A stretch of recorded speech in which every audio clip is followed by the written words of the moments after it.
For many victims of historic abuse, this building symbolises the harrowing memories of their childhood.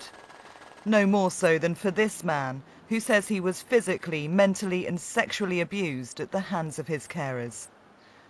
His case has never been heard in court, and although he may get compensation from the states, he wants to tell his story at a committee of inquiry, hoping someone will be held responsible for his suffering.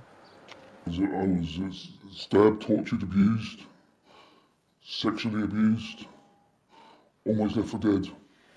What do you actually want out of this inquiry? Justice.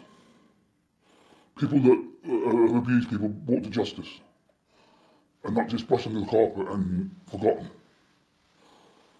We need closure on historical child abuse. Jersey's historic abuse investigation ran from 2007 until 2010, ending in the prosecution of 7 carers. The states have agreed an inquiry is needed, but they've yet to agree that inquiry's remit. Last year's Verita report set out a remit to examine just how the states failed the island's most vulnerable children and to determine what lessons can be learned.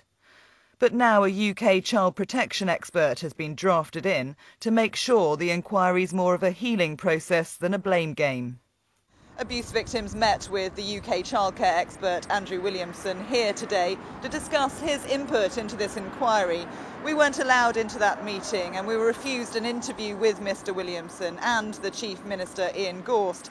But Mr Gorst did say in the States this week that abuse victims must be allowed to appear at that inquiry to talk freely about their experience, because that's the only way that answers will be found.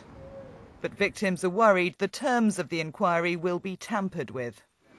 We're just concerned that the council ministers are going to seek outside help to try and water down the terms of reference. The victims had a right for their cases to be heard in court. They have lost that right.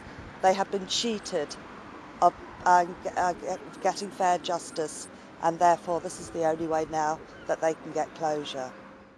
Only an open and transparent inquiry will help victims move on from a past that still haunts them.